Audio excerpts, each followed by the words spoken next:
what this is. Gosh, this was donated by a wonderful company called Everlasting Memories. This is what called cremation jewelry, and I have some of Malcolm's ashes in here. This right here is one of Malcolm's. Where is it? Right here. Where is it? Oh, there it is. There Yeah. This right here is one of his claws. He lost the day he was given rest.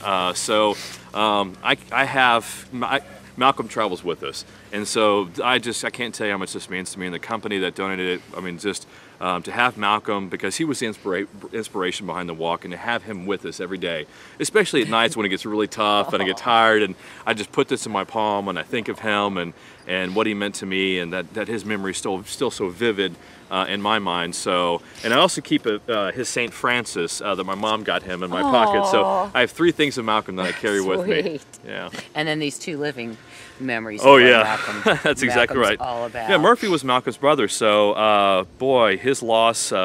It deeply affected. Murphy and I went through a tough time for a while, so it's amazing because I see so much of Malcolm and Murphy, because Murphy used to be a lot like Hudson, just kind of a nutbag and crazy wild child, you know, and Malcolm was the mature, serious one, the older brother, and Murphy has stepped up and really grown and become just an amazing. He is pretty mellow. Yeah, yeah, right. He is. So you guys kind of all snuggle together at night and keep warm, and yeah, I got to tell you now, we are a pack. I tell people I'm not turning gray, I'm turning Pyrenees. So we have truly become a pack, and I tell you, there are nights. Let me tell you, we've had several nights that it definitely is a 2-dog night. I've got Hudson on one arm and Murphy on the other, and I tell you, our tent at night is a very special place. After a long day's walk, we get in there. It's a little 7x9 tent, so it's real small, and so we cuddle, and it's our special way to end a long day. Sweet.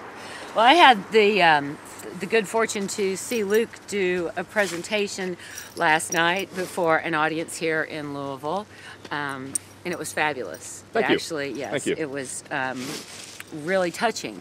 And part of the presentation, along with talking about the walk and all the great people and the sponsors and people they've met along the way, in closing, he showed some photographs of cancer patients and people that have been touched by cancer, and the dogs that have been diagnosed or have passed on from canine cancer.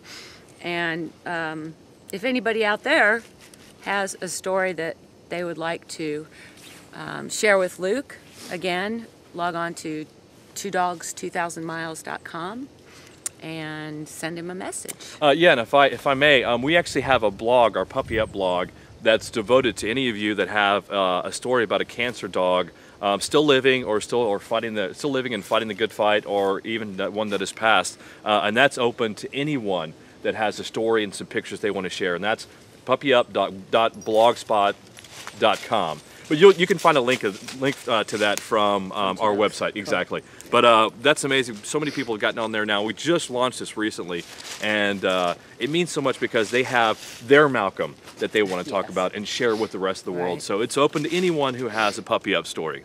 You're not alone out there. Exactly. You've got a knucklehead and 2 other knuckleheads walking across the country for you. Exactly. So part of Luke's team of advisors here is this fabulous woman, Ginger Morgan from Memphis, Tennessee. Yep. Ginger, tell us what you do with Luke and the boys. Well, I help to find them people like Karla to help them out along the way and to help with some events in different cities, because since I'm in Memphis, I obviously can't travel everywhere. They're going to be moving from Louisville up close to Cincinnati, and the farther they get from Memphis, the less I'm going to be able to follow them around. So we also try to find them a safe place to stay at night. We have some other volunteers that help us. Lori Lacey she has a connection with all the churches, it seems, and they've been really helpful there. And we try to just plan some events and make sure that they're safe on the road, and to lend an ear at times when it gets a little bit tough out there. Do you want to tell people your email address? So like if there is somebody that is on this path and they'd like to volunteer their time or a place to stay, or just want more information about the walk, sure, they can contact you? Yep, they sure can. It's Ginger at 2dogs2000miles.org. That's 2dogs, 2,000 miles. Yeah. And any, if you just want to say hello, they're going to be someplace in my area I'd like to help out. A lot of times we just try to get people to even just drive by and honk and say puppy up along the way, or give them some, some warm broth and say hello to the dogs. And Hudson can't really drink really cold water, so we need some warm water for the puppies, and so just keep them occupied out there on the road and keep their minds going. So tell me about your partner, the Morris Animal Foundation, please. Yeah, boy, we're lucky to have them as a partner. Wonderful foundation, over half a century old. They've been doing research with all different types of animals all around the world. And currently they started about a year ago a $30 million canine cancer campaign, and they just brought someone on board to spearhead that. They have an advisory panel they put together. Come on, sweetheart. Come on. Really, we're just the two dogs and the guy walking across the country.